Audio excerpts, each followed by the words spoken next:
अभी तो ये बेसिक टाइप क्वेश्चन है, मैं सारे अच्छे क्वेश्चन भी कराऊंगा आपको इससे बढ़िया भी। सबसे पहला बड़ा बेसिक क्वेश्चन है x² माइनस x माइनस 2। बहुत बेसिक क्वेश्चन है, करते क्या है बस आप चेक करते चलना सब, ठीक है, ध्यान से। हाँ जी, तो जो अपना सबसे पहला क्वेश्चन है that is x² minus x minus 2। यहाँ पर हम देखते हैं इसकी वैल्यू यहाँ पर 1 है, यहाँ कुछ नहीं है तो 1 होगा। इस 1 को इस तरफ लाएंगे और इसका कॉर्नर में जो कांस्टेंट नंबर है जो बिना x के अलावा है उसको लाएंगे और देखेंगे इस तरफ 1 था और इस तरफ है 2, इन दोनों को मल्टीप्लाई करेंगे। हो सकता है कि आपको आपका टीचर बोले कि -2 ले आओ, तो भी कोई प्रॉब्लम नहीं है, वो आंसर अपने आप बन जाता है। 1 2 जा आपको पता है 2 हो गया, और आपको पता है ऐसे इसके बाद आपको 2 नंबर चाहिए रहते हैं। 1 2 जा 2 तो हो गया, ऐसे 2 नंबर चाहिए रहते हैं जिनको मल्टीप्लाई करें तो 2 ही आए, लेकिन प्लस माइनस करने पे ये वाला नंबर को हमें स्प्लिट करना है तो प्लस माइनस करके 1 आए। तो 1 2 जा 2 ही हमारा हो जाएगा, जहां पर 2 में से 1 जाएगा तो बचेगा भी 1, यानी कि एक नंबर 1x होने वाला है और एक नंबर 2x होने वाला है, और दोनों को क्या करने वाले हैं हम, माइनस करने वाले हैं। 2x में से 1x घटाएंगे।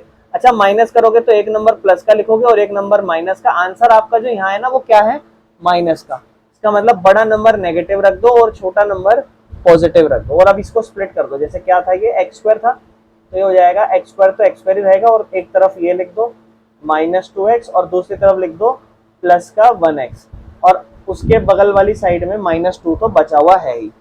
इसके बाद यहाँ पर हम देखेंगे x कितनी बार है, 2 बार है, और यहाँ क्या बचा माइनस का 2 और x, तो x से x कट गया है ना, तो x कॉमन आ गया। इस तरफ क्या बचेगा x, बीच में साइन है माइनस, इस तरफ क्या है 2, और यहाँ पर भी सेम यही नंबर बन रहा है, तो क्या कॉमन ले लो, सिर्फ 1 कॉमन ले लो सिर्फ, ताकि यही सेम नंबर अंदर रह जाए x माइनस 2। तो हमारे यहाँ से 2 फैक्टर बन जाएंगे, एक बनेगा x माइनस 2 और एक बनेगा x प्लस 1। किस किस का ये क्वेश्चन सही था। चलो अगला चेक करते हैं, z² माइनस 3z माइनस 54। चलो तुम ही ट्राई करना बेटा। देखो, सिर्फ फैक्टराइजेशन में अगर आप एक बार तरीका जान गए तो आपको सिर्फ फैक्टर बनाने में प्रॉब्लम हो सकती है और कहीं प्रॉब्लम नहीं पड़ेगी। यहाँ 1 है, यहाँ 54 है, दोनों को क्या कर दो, मल्टीप्लाई कर दो, ठीक है ना। तो 1 और 54 को मल्टीप्लाई कर दोगे। अब यहाँ प्रॉब्लम हो सकती है भैया कि भैया ऐसे 2 नंबर जिनको मल्टीप्लाई करके तो 54 आए, लेकिन उन्हें जोड़कर या उन्हें घटा कर 3 आए। तो आप कुछ मत करो बेटा, ऐसे नंबर सोच लो जहां जिन दोनों को मल्टीप्लाई करके 54 आए। तो आप कहोगे भैया 6 9 जा 54 सुना है, या 9 6 जा 54, और 9 और 6 को घटाऊं तो कितना बचेगा, आ गया नंबर। एक आपका 6z हो जाएगा और एक आपका हो जाएगा 9z। लेकिन देखो, आपको पता है दोनों को 9 में से 6 में घटाना है, तो एक प्लस का होगा तो एक माइनस का होगा, क्योंकि माइनस प्लस तभी होती है ना, प्लस माइनस माइनस होता है। अब 9 में से 6 घटाना है एक तरीके से, तो 9 में से 6 घटाना है, तो मुझे ये देखना है आंसर मेरा माइनस का है, इसका मतलब बड़ा नंबर मेरा माइनस का और छोटा नंबर प्लस का। देखो z², अब मैं आपको ये भी समझाता हूँ कि पहले कौन सा नंबर लिखना और दूसरा कौन सा नंबर लिखना। अगर ना एक नंबर माइनस का एक प्लस का होना तो पहले माइनस का लिख लेना।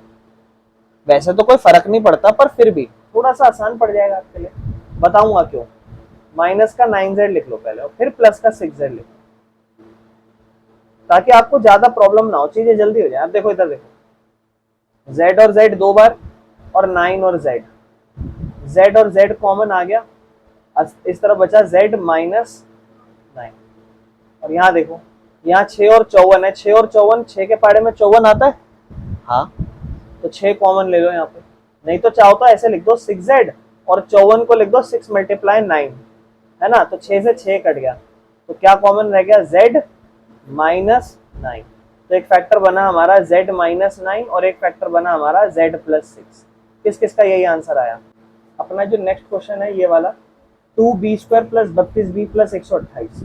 बस नंबर बड़े होते जाएंगे, इसका मतलब कुछ नहीं है, ऐसा कुछ क्वेश्चन मुश्किल होगा। 2b² plus 32b plus 128। अब ये क्या है ना, ये सिर्फ नंबर बड़ा हो रहा है और कुछ नहीं है, क्योंकि आपको पता है यहाँ से आप 2 और यहाँ से 128 को मल्टीप्लाई करने वाले हो, है ना। मैं आपको कहूंगा, एक सजेशन दूंगा, मत करना मल्टीप्लाई, छोड़ देना। करी होगी आपने, कोई बात नहीं, कोई बात नहीं, क्योंकि एट लास्ट ना मैं जो तरीका कराऊंगा ना उससे वापस यही करना पड़ेगा, छोड़ देना। छोड़ दिया, ऐसे ही छोड़ दिया, 2 और 128। अब सुनो, 2 और 128 छोड़ दिया, अगर बाय चांस मान लो आप मल्टीप्लाई करते भी तो आपको पता है 256 आता, फिर आप यहां से तो डायरेक्ट सोच नहीं पाते, बहुत ज्यादा दिमाग लगाना पड़ता। तो इतना ज्यादा दिमाग खर्च नहीं करना आपको, आपको तुरंत फैक्टराइजेशन बनानी है 256 की। दो के टेबल से करोगे क्या आएगा 128। ये बताओ, वापस मेहनत खराब हो गई ना, क्यों मल्टीप्लाई करा, वापस यही आ गया, कोई जरूरत नहीं थी। समझ रहे हो? बस आप इसको डायरेक्ट ऐसे लिख देते, इस नंबर को इग्नोर कर दो। जब भी कभी दो नंबर होंगे ना, तो एक नंबर वही और दूसरा नंबर यहाँ ऐसे लिख देना क्रॉस में, नहीं तो कर लेना, करके तो फैक्टराइज करना ही है। अब दो को करो बेटा, दो को करो, ध्यान से देखना, बहुत ध्यान से। 256 से करा तो 128 आया, तो एक नंबर आपके पास 2 आया और एक नंबर आपके पास क्या आया 128। सोचो इन दोनों को प्लस या माइनस करके 32 आएगा, दूर दूर तक नहीं आने वाला। फिर दो के टेबल से करो, क्या हो जाएगा दो के टेबल से 64। अब देखो ये 2 और 2 क्या हो गया 4, इन्हें प्लस मत करना, ये 2 और 2 4 हुआ, मल्टीप्लाई करना। इस तरफ 4 आ गया और इस तरफ क्या है 64। 64 और 4 के बीच में 32 का रिलेशन है नहीं है, घटा होके 60 हो जाएंगे, जुड़ के 68 हो जाएंगे। फिर 2 से कर लो, ठीक है ना। 2 के पाड़े में 64 कितने नंबर पे 32 नंबर। अब ध्यान सुनना बेटा, इधर देखो 2 2 जा 4, 4 2 जा 8, 8 और इधर क्या है 32। 8 और 32 के बीच में कोई रिलेशन बन रहा है जिससे 32 आंसर आए? नहीं बन रहा। क्यों क्यों नहीं बन रहा? देखो 8 और 32 जोड़ोगे 40, 8 में से 32 घटाओगे 24, नहीं बन रहा। कोई नहीं, तो 32 को फिर डिवाइड करो, क्या आएगा 16, है ना। अब देखो बेटा क्या क्या बन गया, 2 2 जा 4, 4 2 जा 8, 8 2 जा 16 और यहां भी क्या है 16। इन 16 और 16 को मल्टीप्लाई करोगे 256 आ ही जाएगा, और 16 और 16 को जोड़ो, बन गए फैक्टर।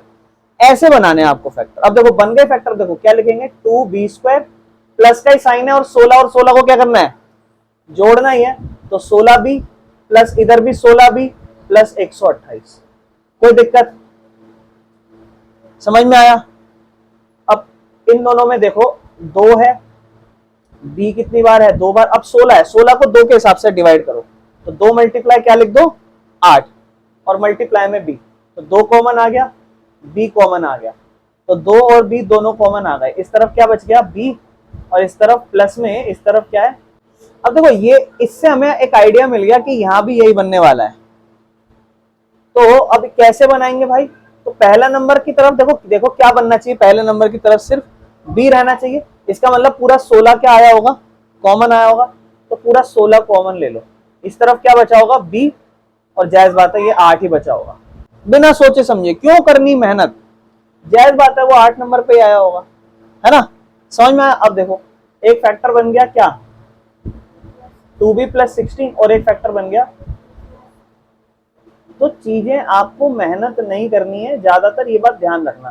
क्लियर है किस किस का आंसर सही था बेटा? अब मैं ना आपको ये वाला करा देता हूँ, एक काम करता हूँ थोड़ा नेगेटिव, ये वाला p² plus 8p minus 84, p² plus 8p minus 84। आप होता है इधर 1 है और इधर क्या है 84, दोनों को आप क्या करने वाले हो मल्टीप्लाई करने वाले हो। अब 8p है, वैसे तो आप सोच सकते हो, पर मान लो बाय चांस नहीं सोच पा रहे ना, तो क्या करना है यहाँ फैक्टराइज कर देना है। 2 के टेबल में कितने नंबर पे 42, तो देखो 2 और 42 का कोई रिलेशन बन रहा है नहीं।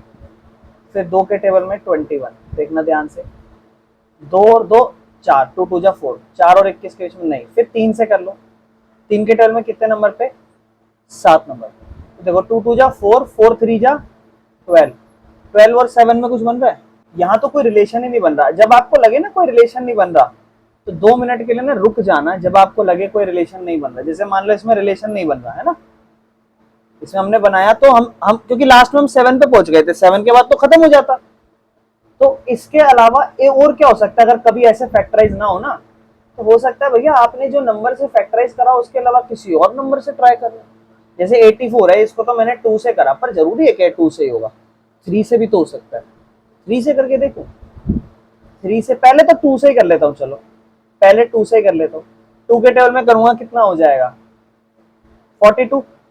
अब यहां मैं 3 से कर सकता हूं क्योंकि 42 3 के टेबल में भी आता है। 4 और 2 दोनों को जोड़ो, 4 और 2 कितना होता है 6, 6 3 के टेबल में आता है, इसका मतलब हाँ ये 42 भी आता है। तो अब इसको 3 से कर लो, पिछली बार 2 से करा था ना, इस बार 3 से कर लो। कितने नंबर पे आ रहा है 14 नंबर पे, 2 3 जा 6। अब देखो 6 आ गया और इधर क्या आ गया 14 और 6 को माइनस करो, है ना, और 84 आ गया, तो 2 फैक्टर मिल गया। अब देखो आपके मन में एक सवाल आएगा, बोले भैया इसमें एक प्रॉब्लम आ गई अभी, क्या? जब आपने 2 से करे तो हुए नहीं, तो बेटा एक बार ना किसी दूसरे नंबर से भी ट्राई करके चेक करना है आपको, ठीक है। चलो पी स्क्वायर प्लस 8p है ना, तो पी स्क्वायर, अब एक तरफ 14p और उसमें से 6p माइनस करना। अच्छा एक और चीज, जब नंबर मिला था 14p और 6p, तो किसको प्लस का रखूं? बड़े वाले को प्लस का रखूं, ठीक है ना, जो साइन हो वही बड़े वाले को, माइनस का 84। तो क्या हो जाएगा इधर, P कॉमन आ जाएगा, 2 बार है, 1 बार रह जाएगा, और यहां से भी P कॉमन आ जाएगा तो 14 रह जाएगा।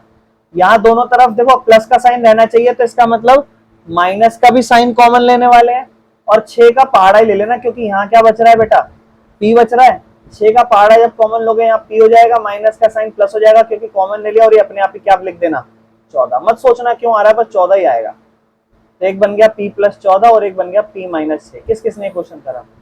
क्लियर है मेरे भाइयों, समझ में आ गया? अब देखो मेन काम फैक्टराइजेशन का भी है और सिंप्लीफिकेशन का भी है, ये कर लोगे तभी मैं आपको रूट्स के 2-3 टाइप सिखा पाऊंगा, ठीक है।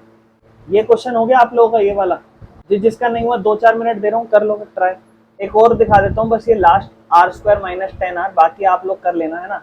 क्या है क्वेश्चन, आर स्क्वायर माइनस का 10r प्लस का 21, 1 है इधर और इधर क्या है 21, 1 और 21 की मल्टीप्लाई आपको पता है 21 ही आएगा, और फैक्टर 21 के आप बहुत आराम से सोच पा रहे होगे, एक 3 और एक 7, 7 और 3 10 हो जाता है, और 7 तिया 21 हो जाता है। यहाँ माइनस का नंबर है, आपको पता है इन दोनों को प्लस करना है, तो प्लस दोनों को या तो प्लस प्लस रखो या दोनों को माइनस माइनस। बड़ा नंबर माइनस का है तो दोनों को क्या रख दो, माइनस का 3r माइनस का 7r। किस किसने यही नंबर सोचा यहाँ तक?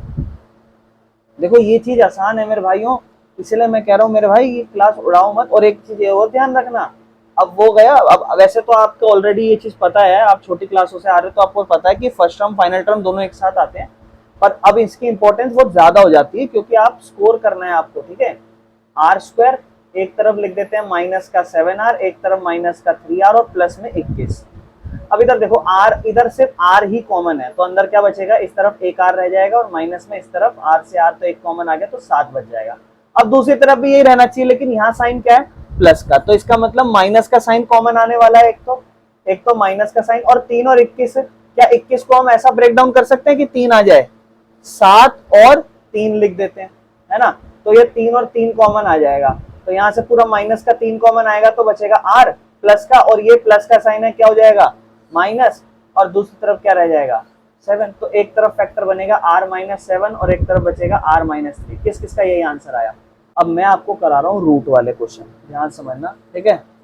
देखो हमें आने तो चाहिए, अगर रूट का फैक्टराइजेशन हमें दे दे तो, ठीक है। आ जाओ रूट चेक करते हैं मेरे भाइयों, देखो ध्यान से, बहुत ध्यान, मैं आपको सच बताऊं, रूट से बिल्कुल मत डरना, रूट वाले क्वेश्चनों में दिमाग नहीं लगाना, ज्यादा आसान है ये, ध्यान रखना। बस एक तरीका बताता हूँ, सिर्फ एक बात ध्यान रखना, रूट वाले क्वेश्चन सिर्फ 2 ही टाइप के बनते हैं, और कितने भी डरावने क्वेश्चन नजर आए समझ लेना सिर्फ वो 2 ही टाइप से होते हैं। और कैसे होते हैं, 2 टाइप भी कुछ नहीं है, एक ही टाइप होता है, टाइप भी कुछ नहीं होता, बस वो तरीका है। जैसे मान लो एक क्वेश्चन दिया मैंने आपको, 3√2x² माइनस का 5x माइनस का √2, तो क्या है ना, हम लोग नॉर्मली देख के डर रहे हैं, इसको देख के तो और ज्यादा डर जाएंगे, कोई नहीं। सबसे पहले तो आप ये देख लो, दोनों रूट के नंबर मल्टीप्लाई हो रहे हैं, तो समझ जाओ ये टाइप 1 है, ये टाइप 1 है, जहां पर इस तरफ रूट होगा और इस तरफ रूट होगा। और दूसरा पता है क्या होगा, जहां यहां दोनों रूट नहीं होंगे, यहां होंगे रूट।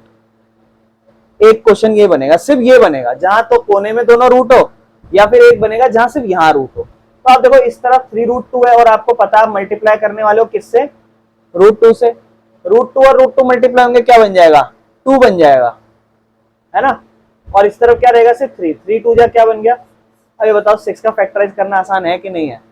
आप बोलोगे भैया 6 का 5 बनाना है, तो 6 और 1 ही ले लो, 6 बन जाए 6 और 6 में से 1 गया 5, तो एक हो जाएगा 6x और एक हो जाएगा 1x, एक माइनस का साइन और एक प्लस का। इसको माइनस क्यों दिया, क्योंकि बड़ा नंबर माइनस का। तो एक क्या बना, देखो ध्यान से देखना, 3√2x² माइनस में, देखो ध्यान से, इस तरफ क्या लिख लो 6x और दूसरी तरफ क्या लिख लो प्लस का x, और इधर क्या लिख लो माइनस का √2। तो दिक्कत, अब सुनो, यहाँ अब फैक्टराइज में प्रॉब्लम हो सकती है, क्योंकि यहाँ तक तो अभी तक बहुत आसान हुआ, कुछ भी मुश्किल नहीं था। फैक्टराइज बेटा कुछ नहीं है, जो कॉमन है उसको कॉमन लो। यहाँ देखो आप ध्यान से, क्या है 3 है ना, और देखो ध्यान से और कुछ नजर आ रहा है 3√2 के अलावा, आप कहोगे भैया 3 है और √2 है और यहाँ x² है। भैया यहाँ पर एक काम करो, देखो जो आपको पहले आसान लगे ना उसमें कॉमन ले लो। इसमें कॉमन लेना आसान लग रहा है या इसमें कॉमन लेना आसान लग रहा है? आपको भैया दूसरे में कॉमन लेना बड़ा आसान है, छोटा छोटा नंबर है, यहाँ तो फिर भी थोड़ा कॉम्प्लेक्स है। पहले इसको ले देता हूँ, इसको ले देता हूँ इसलिए क्योंकि दूसरा फिर समझ आ जाएगा। यहाँ कुछ कॉमन नजर आ रहा है, सिर्फ प्लस का 1 कॉमन नजर आ रहा है और कुछ नहीं। क्या बनेगा, एक तरफ x और दूसरी तरफ माइनस में, यानी कि ये नंबर इस तरफ रहने चाहिए। यानी कि आप इस तरफ देखो, यहाँ तो x ही रहेगा, कुछ रह ही नहीं सकता उसके अलावा, तो यहाँ भी सिर्फ क्या रहना चाहिए, यानी कि दोनों नंबर कॉमन आने चाहिए। अब ये दोनों नंबर यहाँ भी होने चाहिए और यहाँ तो सिर्फ 6 नजर आ रहा है, तो कैसे बनाए कॉमन? तो देखो ध्यान समझना, पहले 6 को 2 पार्ट में ब्रेक कर दो। कैसे? 3 और 2। अच्छा ये बताओ, √2 मल्टीप्लाई √2 का आंसर क्या होता है? 2 है ना। तो क्या मैं 2 को वापस ये नहीं लिख सकता? क्योंकि बात तो एक ही है, ये जो 2 आया हुआ है इसको ऐसे लिख दो वापस, ये लो। अब दूसरी तरफ क्या है, 3 √2 और x कितनी बार है? 2 बार। देखो एक तो 3 कॉमन आ गया, एक √2 कॉमन आ गया और एक x कॉमन आ गया, और इस तरफ क्या बचा? x, बीच में साइन क्या है? माइनस, इस तरफ क्या है? खत्म क्वेश्चन। अब देखो कॉमन क्या क्या बचा, एक तरफ आप कहोगे भैया फैक्टर बन गया x माइनस √2 और दूसरी तरफ 3 √2x प्लस। समझ में आया? कोई दिक्कत है तो बोलो, क्लियर है? देखो एक बार फिर से समझो, देखो ये स्टेप तो सबको क्लियर हो गया होगा। यहां पर जब मैं आया, अच्छा मैं आपको एक चीज और बोल रहा हूं, मैंने ऐसा क्यों कराया, मैंने पहले इसमें क्यों कॉमन दिलवाया, आपको समझाने के लिए, नहीं तो मैं डायरेक्ट यहां भी कर सकता था बेटा। यहां पे कैसे करता, देखो बता देता हूं आपको क्या बन रहा था, मैं लिख लेता हूं एक बार। यहां बन रहा था 3 √2x² बन रहा था ना, माइनस 6x बन रहा था, प्लस x माइनस √2। आपको ना बस पता है क्या करना है, आपको ना दोनों x को देखना है। भैया इस तरफ तो सिर्फ x ही है, यानी कि सिर्फ x ही कॉमन आ रहा है, और इस तरफ तो बहुत सारे नंबर है, नहीं समझ में आ रहा क्या कॉमन है। तो यहाँ के हिसाब से सोच लो कि यहाँ से तो कुछ कॉमन आप लोगे ही नहीं, तो इस तरफ तो अंदर ब्रैकेट में सिर्फ क्या ही बचने वाला है? x। और अगर यहाँ ब्रैकेट के अंदर x बचने वाला है तो जायज बात है दूसरी तरफ भी क्या बचना चाहिए? x ही बचना चाहिए। उस तरीके से सोचो। और अगर ये भी नहीं सोचना, सिंपल जाना है क्वेश्चन में, तो 3 है, √2 है, x और x 2 बार है, ब्रेक कर दो। 6 को पहले ब्रेक करो, क्या? 3 और 2। अब आप सोच रहे भैया 3 तो कॉमन आ गया और एक x तो कॉमन आ गया, अब क्या बचा? √2 है, यहाँ 2 है, इसमें कॉमन थोड़ा ना आएगा। लेकिन अब आपको ये चीज सोचनी पड़ेगी कि हम 2 को तो √2 मल्टीप्लाई √2 लिख सकते हैं और इस हिसाब से तो √2 भी कॉमन आएगा, फिर √2 भी कॉमन लेना पड़ेगा। तो इस तरफ तो सिर्फ x रह जाएगा, बीच में साइन माइनस होगा, और इस तरफ क्या रहेगा? √2, है ना। क्लियर है मेरे भाइयों, समझ में आ गया?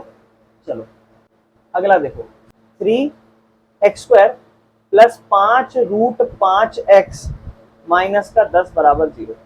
यहाँ ये अलग टाइप है। अलग टाइप क्या है, मतलब मेहनत तो वही है, वो रूट जो 2 बार बना रहे हो ना वो तो बनाना पड़ेगा ही वैसा, लेकिन जरूरी नहीं है उसी तरीके से बनाना पड़ेगा, अलग अलग सिस्टम चलेंगे अपने। इसमें आपको फैक्टराइज करने में मेहनत करनी पड़ेगी, उसमें फैक्टराइज में नहीं मेहनत करी, उसमें फैक्टर बड़े आराम से आ गए, उसमें तो चीजें आसानी से हो गई, लेकिन इसमें कहाँ मेहनत करनी पड़ेगी वो समझो। इस तरफ से 3 उठाओगे और इस तरफ से क्या उठाओगे? 3 और 10 क्या हो गया? अब आप कह रहे हो भैया कैसे पता चलेगा, ये तो बड़ा दिमाग खराब हो गया। मैं कह रहा हूं ये आसान है, बहुत आसान है, लल्लू है। बस एक चीज सोचो, आप इतना तो समझ ही जाओ कि यहाँ √5 है, यहाँ क्या है? √5, तो आपके दोनों नंबरों में √5 तो हुआ ही होगा, ये चीज समझो। अच्छा ये मल्टीप्लाई करके क्या आना चाहिए? 30, लेकिन प्लस माइनस करके 5 √5 आना चाहिए, है ना। तो एक चीज खुद सोचो, वो दोनों नंबर जो रहे होंगे जिनको आप मल्टीप्लाई करोगे, ध्यान से सुनो, जिन नंबरों को आप मल्टीप्लाई करोगे उनको मल्टीप्लाई करके क्या आएगा आंसर? 30 आएगा। अब देखो सुनो, और जायज बात है वो दोनों नंबर रूट के रहे होंगे, बिकॉज यहाँ रूट है, तो इस तरफ भी क्या रहा होगा? रूट का, और इधर भी क्या रहा होगा? और रूट के दोनों सेम नंबर मल्टीप्लाई करके क्या बन गए होंगे? अब सिर्फ क्या रह गया? सिर्फ रह गया एक ऐसा नंबर सोचना जिन दोनों को इसके साथ मल्टीप्लाई करके 30 बन जाए। और नहीं समझ में आया ये भी, तो मैं बस आपको इतना कहूंगा बेटा, जब आप यहां मल्टीप्लाई कर लो ना 30, तो कुछ मत करना, ये 5√5 है। कितना √5? 5√5। कैसे आ सकता है? 1√5 को 4√5 से जोड़ के, 2√5 को 3√5 से जोड़ के, और तीसरा क्या हो? इसके अलावा कुछ हो सकता है? आप कहोगे भैया नहीं, 1 के बाद 4, 2 के बाद 3, और बताओ। और कहोगे भैया 6√5 में 1√5 घटा दो, तो हो सकता है। और क्या हो सकता है? और कहोगे भैया 7√5 में 2√5 घटा दो। ये सारे तरीके हैं कि नहीं है? इनमें से कोई तो अप्लाई होगा। पता है कौन सा अप्लाई होगा? जिनको मल्टीप्लाई करके 30 आ जाए। सोचो, √5 और √5 क्या बना? 5, और 1 4 जा 4, 4 5 जा 20, क्या 30 बना? नहीं। इधर देखो, 5√5 क्या बन गया? 5, 2 तिया 6 पंजे, यहां बन गया। अच्छा, एक जगह बन गया, देखो 30 हो गया काम। 6 एकम 6, √5 और √5 5, 6 पंजे 30, ये भी बन गया। 7 दूनी 14, √5 और √5 5, 14 इंटू 5 70। कौन सा वाला ज्यादा सही है? ये दो सही है। इन दोनों में से कुछ आंसर होगा, या तो ये होगा या फिर, अब सोचो यहाँ प्लस का आ रहा है, तो या तो ये 6√5 में से 1√5 घटा दो, या फिर दोनों को जोड़ लो। जो मन करे वो कर लो, जो मन करे। चलो एक काम करते हैं, पहले ये कर लेते हैं। अगर लगेगा इससे सही नहीं हो रहा, चेंज कर लेंगे। तो 3x² तो है ही, 3x² तो है ही, 2√5x तो है ही, फिर दूसरा लिख देंगे 3√5x तो है ही, माइनस में 10। अब यहाँ भी थोड़ी सी मेहनत अब लगेगी। देखो ये काम तो हो गया बस। अब आप कहोगे भैया आ ही नहीं रहा कुछ कॉमन, कुछ भी नहीं है, सिर्फ x कॉमन है। कोई बात नहीं बेटा, x ले लो। लेकिन आप एक चीज नहीं देख लो बेटा, एक प्रॉब्लम आ रही है। यहां तो प्लस का साइन कॉमन आएगा, लेकिन यहां तो दिक्कत हो गई, तो ये एक्सेप्ट मत करना। अब आप एक चीज यहां से भी ऑब्जर्व करो। पता है क्या चीज? कि हम पिछले क्वेश्चन में भी देखे, हमारा फैक्टर नहीं बना। 36 माइनस 30 करा था एक क्वेश्चन में, 36 माइनस 6 करा था, और एक में 18 और 12 जोड़ा था। भैया ये नहीं माना गया था हमारा, ये माना गया था। ऐसा क्यों, जबकि दो फैक्टर सही हैं? बेटा वो ना आपको सोचना पड़ेगा ये चीज पे। अब यहाँ पर एक सवाल है कि 18 और 12 क्यों सही था और 36 और 6 क्यों सही नहीं था? कि देखो फैक्टर में ना, आप यहाँ पर जब 36 और 6 लिखते तो एक माइनस का साइन आ जाता, और सारी तरफ प्लस प्लस प्लस प्लस चल रहा है। माइनस का साइन लाते कॉमन लेने में प्रॉब्लम हो जाती, गलत हो जाता। यहाँ पर भी आप देखो ध्यान से। अब यहाँ पे आपके मन में एक सवाल आएगा, ये जो हम अभी क्वेश्चन कर रहे हैं, यहाँ पर हम लिख देंगे 2√5 और 3√5, ये दोनों प्लस के हो जाएंगे, और ये अकेला क्या रह जाएगा? गलत। कहीं ना कहीं इन 4 में से 2 माइनस हो और 2 प्लस हो तो बढ़िया है। यानी कि ये 6√5 और माइनस 1√5 उठाते हैं, तो देखो 3x² plus 6√5x minus 1√5x, और अगला माइनस का 10। अब सही है, देखो 2 प्लस 2 माइनस। हर बार ये चीज ऑब्जर्व कर लेना, कभी भी फैक्टर बनाओ तो 2 प्लस के या तो सारे ही प्लस हो, या फिर 2 प्लस और 2 माइनस। एक अकेला माइनस का नंबर ना रहे, वरना कॉमन नहीं आएगा। अब आप देख रहे हो बड़े आराम से 3 का पहाड़ा कॉमन है, इसके अलावा कुछ भी कॉमन नहीं है। 3 का पहाड़ा कॉमन ले लो, अंदर बचेगा एक x कॉमन भी ले लो, तो एक बचेगा अंदर x, प्लस ये 3 के पहाड़े में 2 नंबर पे आता है 2√5, बस ये। अब खुद सोचो, यहाँ पर आप देख रहे हो x, और यहाँ क्या है? ये √5 हटना चाहिए, और एक तो साइन प्लस का है तो माइनस का साइन भी कॉमन आएगा, और √5 कॉमन आएगा। लेकिन √5 तो यहाँ से भी आना चाहिए ना कॉमन। क्या आप यहाँ से √5 कॉमन देख पा रहे हो? पहले से ब्रेक डाउन करोगे किसमें? 2 मल्टीप्लाई और 5 को क्या लिखोगे? √5 और √5, और फिर √5 एक कॉमन आ जाएगा यहाँ से, तो फिर क्या बच जाएगा? इस तरफ तो x बचेगा, इसमें प्लस का साइन, इस तरफ क्या बच जाएगा? 2√5, और ये हमारा आंसर क्या? 3x माइनस √5, और दूसरी तरफ x प्लस। हाईली चांस है कि इसके आपके क्वेश्चन नहीं आएंगे। बाई चांस गलती से अगर आ गया ना, तो आपको मजा आ जाएगा। और ये समझना, अगर मैं आपको बस एक चीज बोलता हूँ, सिर्फ यू नीड ओनली 10 क्वेश्चन। जब आप 10 क्वेश्चन की प्रैक्टिस करोगे ना, आपको मजाक लगने लग जाएगा। अभी भी मैं आपको एडवाइस करूंगा, उससे पहले फैक्टराइजेशन जरूर आना चाहिए। फैक्टराइजेशन अपना ठीक कर लो जिसका खराब है, क्योंकि फिर रूट का जब नॉर्मल नहीं आ रहा तो फिर रूट का कैसे कर पाओगे?